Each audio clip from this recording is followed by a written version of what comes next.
The preceding program was paid broadcast.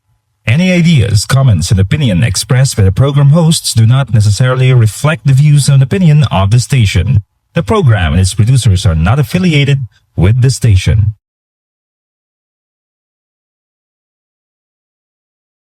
Aton Ginoong Kristo nagpahayag sa 1:35, Ako amo ang tinapay nga naghatag sang kabuhi.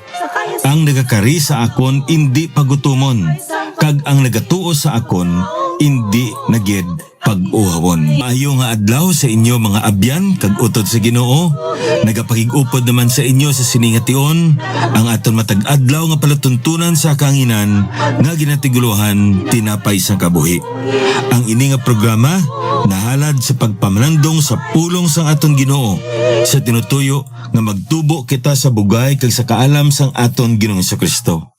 Gani pagig-upod kamo sa akon kay sa sulod sining 30 ka minutos aton pagapamalandungan sa pulong sa Ginoo ang pagpuyo sa landong sang makaako. Diri sa aton palatuntunan sa kanginan tinapay sang kabuhi. Ang dinalan sa kasulatan sa aton sa sining nga adlaw makita sa mga Salmo 91 kag akon pagabasahon ang versikulo 1 kag 2. Ang pulong sang Dios nagpahayag sa aton sa mga Salmo 91 versikulo 1 kag 2 ang nagapuyo sa tagong duog sang labing mataas nga nagapabilin sa idalom sang landong sang makaako magasiling sa Ginoo. Siya akon dalangpan kag akon kuta, akon Dios nga sa iya nagasalig ako. Ang ini nga kalantahon nga aton bag-ogid lamang nga ginpamatian, ginatiguluhan under His wings. Ginkuha ang ini nga kalantahon sa isa ka dinalan sa kasulatan nga makita sa mga Salmo 91 versikulo 4. Siya magatabon sa imo sang iya mga kuyos, kag sa idalom sang iya mga pakpak magadangop ka. Ang iya kamatuoran taming kag kalasag. Ini nga kalantahon nagapahayag ini sang aton kasiguruhan nga ang Ginoo magaamlig sa aton. Kay iya kita kag siya aton. Kag tungod sa sini nga relasyon nga gin hatagan ikaw kag ako sang kaluwasan paagi sa iya anak. Nyan taguon niya kita sa idalom sang iyang pakpak. Amligan niya ang aton niya kabuhi sa anuman nga mga butang nga makatag sang katalagman sa aton. Kag nagapahayag man ini sang iya saad sa imo kag sa akon nga iya nga pagaamligan, pagatipigan kag pagapadayunon ang anuman nga butang nga ginsaad niya sa aton tubtob nga mahimpit ini. Kag nibaluan nato niya ang kahimpitan sang tanan-tanan didto sa iya ginarian sa bag-o nga langit kag bag-o nga duta. Amo ini ang katahom kag subong man kabilidhon kung ikaw yara sa sabak sang Dios. Ang tao nga yara sa sabak sang Dios may pinasahi gid nga saad ang Ginoo sa iya, kay ginatago siya sang aton Ginoo sa idalom sang iya nga pakpak. Kag tungod sini walay sapayan nga may mga kabudlayan, walay sapayan nga may mga katalagman, apang tipigan niya kita nga madaog naton kag malampuasan naton ang ina nga mga kabudlayan kag pagtilaw nga iya nga gindulot sa aton tagsa-tagsa ka mga kabuhi. Under His wings. Kung ikaw nagapamati sa aton ni broadcast kag subong man nga wala ikaw sa Biblia pa nga ginatamdan, may ari kita nga mga Biblia diri nga ginapanghatag sang libre. Kag ang isa ini ka butang nga ginapasalamatan ginaton sa aton Ginoo nga may mga kauturan kita nga may kabug-atan sa pagpaambit sang ilang mga pagpakamayo paagi sa paghatag sa aton sang mga Biblia agod nga mapanghatag man naton. So kung interesado ikaw nga makabaton sang aton nga Biblia, Ilonggo ini kag subong man King James Version English, ginapangatag naton ini sang libre. I-text lamang ninyo ang inyong kumpleto nga pangalan kag ang kumpleto ninyo nga address kay padalaan gid namon kamo. Ipadala ini sa akon nga cell number 0917-1880-832. Liwaton akon 0917-1880-832. Kung may mga pamangkot kamo o kung may idugang man kamo sa mga kamatuoran ni aton nga natun-an o kung may gusto man kamo pasalamatan sa mga kamatuoran nga inyo nga nabatian paagi sa aton ni broadcast, pwede nyo man ina i-text sa aton sa amo man ina nga number. Malipay gid kami nga makabaton kag mabasa namon ang inyo nga mga text messages. So magapadayon kita subong sa pagtuon naton sa pulong sang aton ni Ginoo, living under His wings. Amo ini ang aton pagkatun-an sa masunod nga mga pila ka mga inadlaw. Ang ini kamatuoran na pasad sa Salmo 91. Kagumitiun kamo, basahon ninyo ang bilog nga Salmo 91. Kay dra naton makita ang kabilugan nga larawan sang isa ka tumuluo nga nagapuyo kag nagapadayon sa idalom sa paghinakop sa aton Dios. Kay siya madinaugon sa iya nga pagpangabuhi, mabinungahon kag subong man nga mangin matinandaon sa mga butang nga iya nga natun-an kag nabasahan sa pulong sang Dios, living under His wings. Ang ini nga salmo nagpanugod ang nagapuyo sa tagong duog sang labing mataas nga nagapabilin sa idalom sang landong sang makaako, magasiling sa Ginoo. Siya akon dalangpan kag akon kuta, akon Dios nga sa iya nagasalig ako. Ang ini balang dinalan sa kasulatan, nagapayag ini sang dako nga kamatuoran sang imo kag akon relasyon sa aton nga Dios. Ang isa katumuluo dapat gid nga magpaidalom kag magpuyo kag magdangop kag magsalig sa paghinakop kag subong man sa pagdumala sang Ginoo sang iya nga kabuhi. Amo ini ang kamatuoran nga ginatudlo sang kabilugan sang sini nga salmo. Kay nga man, diin ini bala nagapahayag ang ini nga manog salmo. Of course, sa mga tumuluo ini. Kag nga ang ini nga salmo, may dako ini nga ginsaad, kag amo ini ang saad sang ginatawag naton diri pagdaog, promise of victory. Kag ang ini nga pagdaog, imo kag akon nga maangkon kun ikaw kag ako magadangop kita kag magapabilin kita sa idalom sang landong sang aton nga Ginoo. Amo ini ang ginatudlo sang sini nga dinalan sang kasulatan sa aton. No ang pulong diri bilang makita naton sa aton bala King James Bible, he that dwelleth in the secret place of the Most High shall abide under the shadow of the Almighty. I will say to the Lord, He is my refuge and my fortress, my God, in Him will I trust. May pulong diri nga gingamit ang ini nga nagsalmo, he that dwelleth, ang nagapuyo. Now ining pulong bala nga dwell, ang butsilingon sini to remain, to stay, to tarry, to endure, to have one's abode. Kung sa aton pa magambal kita gali dwell, ang butsilingon sini nga nagapuyo, naga-star, nagapabilin, nagabatas, ukon ginkabig o kung ginhimo niya nga puloy-an ang isa kaduog. Amo ni ang butsilingon gali sang pulong diri nga dwell o kon ang pulong nga nagapuyo. Now, this word suggests continuance and permanence. Kung sa aton pa, ang ini nga pagpuyo niya, ang ini nga pagtiner niya, ang ini nga pagpadayon niya, ang silingon sinigli, continuance, permanence. Dapat magapadayon. Hindi lang ni siya magpuyo dira, magbatas dira, sang isa, duwa ka beses. Kung hindi nga padayon, kag subong man, bilog niya nga kabuhi. Dapat amo ini ang imuon niya. Magapuyo siya. Amo inang ginambal diri sang sini nga dinalan sa kasulatan sa aton. Kay nga aman, naibaluan naton ngang aton niya pagdaog kung nagapagigupod, kag nagapabilin, kag nagaangot kita sa aton nga Dios.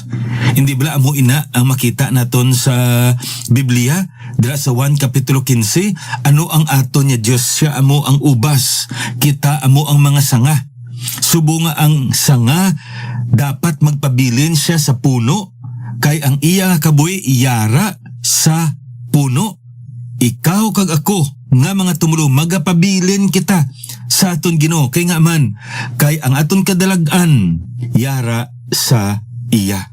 Kag kon isiparar naton aton kaugalingon sa iya, utdon naton ang aton nga relasyon, o kon utdon naton ang aton nga pagpakig-angot sa iya. Ang abar sa Biblia sa aton dira, mapatay kita kay wala kita sing sara nga mahimo. Now, ano ang kamatuoran diri nga makita naton? Wala ini nagapahayag sang kaluwasan, kundi nagapahayag ini sang aton kadalagan sa aton Kristohanon nga pagkabuhi. The point here is this: it was the Lord Jesus Christ who gave us salvation, and He is also responsible in sustaining that salvation, and is also responsible in perfecting that salvation. Amo inay makita naton sa pulong sa Ginoo. That's why kung aton niya ng taon, ang ini nga prinsipyo, amo man ini ginatudlo sang sini nga dinalan sa kasulatan sa aton. Nagahandom bala kita sang isa ka Kristohanon nga pagpangabuhi nga madinaugon batok sa sala, kag subong man mabinungahon sa pagpangalagad sa iya, kag malipayon sa paglaom sa himpit nga plano sang aton nga Dios. Isa lang kabutang ang makita naton sa pulong sa Ginoo. Kung sa 1 kapitulo 15 ang ginambal dira sa Biblia sa aton magpabilin, sa Salmo 91 ang ginamando sang Ginoo sa aton magpabilin kita, magpuyo kita sa iya. So amo ini ang kamatuoran diri nga masapuan naton sa pulong sa aton nga Ginoo. So importante ang ginatawag naton pagpabilin. Nagpadayon ang ini nga dinalan sa kasulatan sa aton, siya magatabon sa imo sang iya mga kuyos, kag sa idalom sang iya mga pakpak magadangop ka. Ang iya kamatuoran taming kag kalasag. Now, ari kon aton nga lang taon naman sa sini nga dinalan sang kasulatan, ang dako diri nga saad sang Dios, amo nga siya ang magaluwas sa imo kag sa akon, kag siya ang magatabon sa imo kag sa akon, sa iya nga mga kuyos, kag sa idalom sang iya nga mga pakpak, under His wings. Na ang pamangkot diri bala sa aton, ano ang buot silingon sang sini nga dinalandri? Ano ang kamatuoran nga ginatudlo sang pulong sa Ginoo sa aton, sang aton nga Ginoo natuhoy sa iya pagtago sa imo kag sa akon sa idalom sang iya nga mga pakpak. No, ining pulong diri bala under His wings. This is a symbolical term. Wala gid man niya ang Dios sang pakpak, kay ang Dios ya espiritu. Gingamit lamang ini sang Biblia agod nga mahalintulad niya ang aton Dios, agod nga maintindihan naton sing lubos ang ini nga kamatuoran diri. Na naibalawan naton nga ang ini nga pululungon nga gingamit sa aton, ginhambal man ini gani sang aton Ginoong Kristo. Dra sa Mateo Kapitulo 23, versikulo 37. Ginpamulong niya ini sa mga Hudiyo nga do katulad ang aton niya Dios sa isa ka munga nga may ara nga mga piso, kag iya ina nga ginatago sila. Ginatipon niya ang iya nga mga piso, kag pagkatapos na iya ina nga tabunan sang iya nga pakpak. Sang gamay pa ako sa amon niya baryo digto, madamo kami sang manok, kag katahom gid tulokon, ilabi na gid sa kagabihon ang munga. Iya ina nga ginatipon ang iya nga mga piso. Hindi ina siya magulon kay ti hindi makasarang iya nga piso saka tuya sa iya nga ginahunulan, kun hindi iyara lang siya sa idalom sa duta. Kag iya ina nga ginatipon ang iya nga mga piso, kag pagkatapos na tabunan niya sang iya nga pakpak. Kag kun iya na nga nabatsagan nga safety na, no? Ang iya nga mga piso, amo na ina ang iya nga pagtulog. Di ano ang paglarawan sang pulong sang Ginoo sa aton? Under His wings. It speaks of protection. Ang pag-amblig sang Diyos sa iya nga mga tinubos, katulad sa pag-amblig sang isa ka munga sa iya nga mga piso dira. Hindi lamang amo sina, no? Kay kun aton gali nga lang taon, nagapahayag man ini sang iya gali nga presensya. Hindi siya pwede nga makatabon sa imo kag sa akon sa iya nga pakpak kun wala dra siya. Katulad sang isa ka munga nga manok nga hindi siya makatabon sang iya pakpak sa iya nga mga piso kun wala dra siya. So nagapakita man ini sang iya presensya. So this particular passage speaks of God's presence in our lives and at the same time God's protection in our lives. Katulad sang isa ka munga nga iya nga ginatabunan ang iya nga mga piso sa kagabihon para nga maamligan sila. Hindi maano ang iya nga mga piso. Kung may mga sapat, mabatsagan dayon sang munga. Kapagkatapos na, pwede niya nga masurapok dra, no? Maaway niya ang mga sapat, ayan ang ido, o kon ang manog man nga buot nga magkaon sa iya nga mga piso dra. Kag ano pagid, taguon niya ang iya nga mga piso sa idalom sa ipakpak. Kung may ara nga mabaskog nga bagyo kag nagaulan, agod nga hindi mabasa ang iya nga mga piso. Tiyan pagid, ang isa sa mga nanamian gid nakon magtulok bala sa sina nga sitwasyon sa tion bala nga gakaon sila tagon, tapos makibot ka lang gintawag sang tanan-tanan nga mga munga ang ila nga mga piso. Pagkatapos sila ginatipon niya kag tapos taguon niya sa iya nga idalom sang iya nga pakpak. Gali kami ara dra dapay sa ibabaw nga buot nga magdagit sang ila nga mga piso. Agod nga maamligan, maproteksyonan ang ila nga mga piso, ila ina nga ginatabunan sang ila nga pakpak. Katahom sa sina nga ilustrasyon, katahom sa sina nga matuuran, katahom sa sina nga simbolo nga ginhambal diri sa pulong sang Dios. Kay nga aman, ikaw kag ako katulad kita sang mga piso, kag ang ato niya Dios katulad sang isa ka munga nga manok nga siya yara nagaupod sa aton. Ang iya presensya amo ini naghatag sa imo kag sa akon sang kasiguruhan kag kaisog sa pagpangabuhi. Kay ara siya nga nagaabantay, nagaamlig kag nagahimuno. Nagaamlig siya sa aton sa tunga sa kataragman. Nagabantay siya batok sa mga butang nga makatag sang kahalitan sa aton kabuhi. Kag subong man naghimuno siya sa aton tagsa-tagsa ka mga kinanglanon. Amo na nga kung maisa pa kadako man nga ihimplo o kung ginatog naton nga simbolo nga gingamit ang pulong sa Ginoo sa imo kag sa akon nga relasyon sa aton Dios, nga ang aton Dios among aton manugpalab. He is our shepherd kag kitaya amo ang mga karniro. We are His sheep. Kakatahom diri kay ang aton nga Dios hindi lamang siya gali manugbantay kundi tag-iya man siya.